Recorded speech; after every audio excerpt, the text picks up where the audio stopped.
Il y a une raison pour laquelle les scandales font de grands films à succès. Ils sont terrifiants, captivants et carrément juteux. Malheureusement, lorsqu'ils se produisent dans la vie réelle, ils sont souvent bien moins excitants et bien plus dommageables. Voici 4 scandales d'État qui vont vous glacer le sang. Bonjour les tortues et bienvenue dans cette nouvelle vidéo de Top Tortue. Comme toujours, n'oubliez pas de mettre un pouce vers le haut, de commenter et de partager cette vidéo. Ça aide la chaîne à se faire connaître. N'oubliez pas également de vous abonner et de cliquer sur la cloche pour être prévenu lorsque je sors une nouvelle vidéo. Aujourd'hui, je vais donc vous parler de certains des scandales d'État les plus horribles de l'histoire. Certains d'entre eux vous glaceront le sang et vous laisseront vous demander comment une telle chose a pu se produire dans la société. Restez à l'écoute. 4. Le scandale de la transfusion sanguine. Depuis quelques années, les théories complotistes sur les pratiques de la médecine foisonnent. Aujourd'hui même, les vaccins font parler d'eux. Les Français s'insurgent contre les vaccins obligatoires. Si vous ne comprenez pas cette méfiance, ce scandale pourrait vous éclairer. Vous verrez que ce qu'il y a dans les tubes des blouses blanches n'est pas toujours là pour sauver des vies. En 1991, un des pires scandales sanitaires éclate au grand jour. Un journaliste publie dans son journal que le Centre national de transfusion sanguine a distribué des poches contaminées de 1984 à 1985. Et nous ne parlons pas d'une simple grippe. Le virus en cause est le sida, le mal le plus dévastateur et le plus redouté des années 80. Des enquêtes ouvrent, mais un peu tard, car des milliers de personnes contractent alors le virus meurtrier. Alors que le sida commence à faire des ravages dans le monde entier, le dépistage avant le don de sang n'est pas encore obligatoire. Le CNTS ne le juge pas si grave, car une technique qui permet de chauffer le plasma permet d'inactiver le virus. Par ailleurs, des stocks d'une valeur de plus de 5 millions d'euros restent inutilisés. Les dirigeants du centre décident alors de fermer les yeux et de transfuser ces poches à ceux qui en ont besoin. Ces opérations scandaleuses se poursuivent jusqu'en 1985. Suite aux révélations du journaliste, la justice ouvre une enquête en 1992. 4 médecins du CNTS sont mis en examen. Michel Garetta, ancien directeur du CNTS, est jugé pour tromperie. Il plaide coupable et se retrouve condamné à 4 ans de prison. Par la suite, il entraîne 3 anciens ministres dans sa chute. L'ancien Premier ministre, Laurent Fabius, aujourd'hui président du Conseil constitutionnel, est jugé pour homicide. Les enquêtes ont permis de conclure que ces transfusions n'étaient pas le fruit d'une négligence. Le personnel était bien au courant de l'existence de ces poches contaminées. Pour des causes économiques, le CNTS a choisi de prendre le risque de contaminer plus de 2000 personnes. Il manquait de stock utilisable, mais aussi de tests de dépistage. Les hémophiles sont alors victimes de ces transfusions. Beaucoup en sont morts. Les enquêtes et les procès s'étalent sur plusieurs années. Les derniers à devoir comparaître devant la justice sont l'ancien Premier ministre et les 2 anciens ministres Edmond Hervé et Géorgina Dufoy. En 2003, le verdict de la Cour de cassation annonce un non-lieu général, laissant les familles des victimes dans le désespoir. 3. Le scandale de Dreyfus. Ce scandale est le plus célèbre du 19e siècle.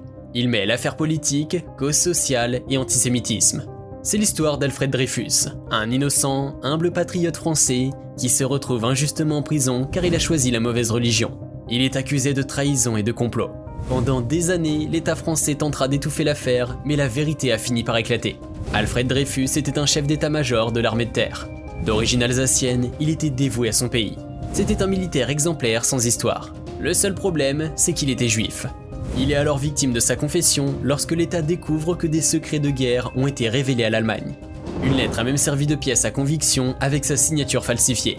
Il est arrêté en 1834, privé de son titre militaire et envoyé dans un bagne en Guyane. Il clame son innocence depuis sa prison. Bien sûr, sa famille le rejoint et tente de tout faire pour sa libération. Des journalistes s'impliquent également, ainsi que quelques autorités militaires. Les contre-enquêtes non officielles mettent en exergue des anomalies dans le procès. Et le colonel Picard découvre le vrai coupable. C'est le commandant Esterhazy, qui est à l'origine des fuites d'informations délivrées à l'Allemagne. Cela aurait dû suffire pour innocenter Dreyfus, mais l'armée refuse de revenir sur sa décision et de rouvrir l'enquête. Émile Zola décide alors d'intervenir avec une publication qui restera dans les annales. C'est l'article de l'écrivain qui s'intitule « J'accuse » et qui va diviser la France en 2. C'est une lettre qui s'adresse au président de la République et qui accuse le gouvernement d'acquitter un traître, Esterhazy, aux dépens d'un innocent, Dreyfus. Inspiré par Émile Zola, des journalistes, écrivains et civils s'insurgent contre le président de la République. Sous pression, un lieutenant-colonel, connu sous le nom de Henri, avoue avoir falsifié la lettre de Dreyfus. Il se suicide quelques jours plus tard, tandis que d'autres chefs de l'armée démissionnent. Le gouvernement Waldeck-Rousseau rouvre le procès, puis met en examen la haute cour. 2. Le scandale de Big Malion. Kadhafi est le dictateur le plus redouté du XXIe siècle. La France elle-même s'est officiellement impliquée dans la destitution de ce malfaiteur politique. Pourtant, il semblerait que le président Nicolas Sarkozy eut des relations transactionnelles avec la Libye par le biais de Moammar Kadhafi. Tout commence en 2011 lorsque l'ONU décide de sanctionner la Libye en privant le pays de l'espace aérien international. Le colonel Kadhafi s'attaque alors à Nicolas Sarkozy, en révélant des affaires datant de la campagne présidentielle qui l'avait amené à la victoire. Selon Moammar Kadhafi, il aurait fourni des fonds à Nicolas Sarkozy pour les élections. Son fils, Saïf al-Islam Kadhafi, confirme ces dires. Ces allégations passent d'abord pour des accusations gratuites, jusqu'à ce que Mediapart publie une note de synthèse en mars 2012. On y retrouve les initiales de Nicolas Sarkozy, NS, et de certains de ses partisans. L'article rapporte que, je cite, « Les modalités de financement de la campagne de NS ont été réglées lors de la visite en Libye de NS plus BH, Brice Hortefeux. Un montage financier et un financement d'une valeur de 50 millions d'euros éclatent au grand jour. Quand certaines personnes concernées confirment la subvention de Kadhafi à la campagne présidentielle de Nicolas Sarkozy, d'autres démentent. Jusqu'à ce que l'affaire soit portée devant la justice. Moussa Koussa, ex-chef des services secrets extérieurs libyens, attaque Mediapart pour usage de faux. Mais le parquet de Paris conclut sur un non-lieu. Un mois plus tard, l'ex-premier ministre de Moammar Kadhafi déclare avoir signé une note pour débloquer 50 millions d'euros en 2007. Les aveux se succèdent contre l'ancien président de la République. Le parquet de Paris finit par ouvrir une information judiciaire contre X en 2013. On parle de trafic d'influence, de faux et usage de faux, de corruption active et passive, d'abus de biens sociaux et de blanchiment, complicité et recel de ces délits. Mais le scandale ne s'arrête pas là. Le parquet surprend une conversation téléphonique entre Sarkozy et son avocat, tentant d'obtenir des informations confidentielles sur la procédure judiciaire. Sarkozy est alors plus suspect que jamais.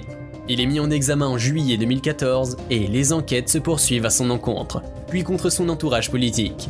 En 2021, la sentence tombe. Nicolas Sarkozy est reconnu coupable de financement illégal. Il est condamné à 1 an de prison ferme. Mais finalement, sa détention se passe à domicile sous surveillance électronique. 1. Le scandale du Watergate. À ce jour, le Watergate est le scandale d'État le plus controversé de l'histoire. Spoiler alerte, le président des États-Unis de l'époque a été contraint de démissionner suite à toutes les révélations à son égard. En effet, les journalistes se sont acharnés sur cette affaire, enchaînant les articles scandaleux sur le président Richard Nixon. Mais comment cela a bien pu arriver ? Dans la nuit du 17 juin 1972, un vigile signale un cambriolage au Watergate. C'est un grand complexe immobilier qui abritait les locaux du Parti démocrate. 5 hommes se font passer pour des plombiers et fouillent les lieux jusqu'à ce qu'ils se fassent arrêter par la police. Les enquêtes permettent de découvrir que ce sont des anciens employés de la Maison Blanche. Mais la justice classe très vite l'affaire. Bien que la police ne songe pas à aller plus loin, les journalistes ne sont pas du tout de cet avis. Ils s'emparent de l'affaire, notamment le Washington Post, qui vient de triompher dans l'affaire des Pentagon Papers. Les journalistes Bob Woodward et Carl Bernstein voient ici une opportunité pour étoffer leur carrière. Avec l'aide d'un membre du FBI, Mark Felt, ils enquêtent sur le cambriolage qui semble aller au-delà d'un vol classique. Très vite, le travail des 2 journalistes aboutit à la découverte des commanditaires du cambriolage. Ce sont Gordon Liddy et Howard Hunt qui dirigent l'équipe dans les coulisses. Ensuite, ils découvrent que cette opération n'est autre qu'une mission pour espionner le Parti démocrate. En effet, les plombiers cambrioleurs devaient poser des matériels d'écoute dans les locaux du parti. Suite à ces révélations, la Maison Blanche se trouve impliquée dans l'affaire. Mais le président des États-Unis nie tout lien avec la mission Watergate. Les cambrioleurs qui plaident coupables se retournent alors contre leurs commanditaires. L'un d'eux avoue que le président a ordonné la mission d'espionnage. Ils ont même reçu des menaces venant de la Maison Blanche, leur interdisant de donner le nom de Nixon. Malgré les tentatives des partisans de Nixon de noyer l'affaire, les autorités créent une commission d'enquête sénatoriale et ouvrent une enquête sur le 37e président des États-Unis et son entourage. Des têtes tombent à la Maison Blanche, des aveux éclatent, tandis que des preuves disparaissent comme par magie. Ironie du sort, ce sont des enregistrements internes de son domicile qui vont causer la perte de l'ancien président. Il anticipe sa destitution et décide de démissionner le 9 août 1974 dans l'espoir de préserver une once de dignité. Alors, qu'avons-nous appris ? Nous avons examiné 4 scandales d'État qui ont secoué la nation et comment chacun d'entre eux a été géré. Dans chaque cas, il y avait des leçons à tirer, tant pour les responsables gouvernementaux impliqués que pour les citoyens du pays. Il est important de demander des comptes à nos dirigeants, mais il est également crucial de ne pas réagir de manière excessive et de ne pas se laisser manipuler par les médias. Merci d'avoir regardé cette vidéo. Mettez-lui un pouce vers le haut, partagez-la et consultez ma chaîne pour d'autres vidéos du même genre.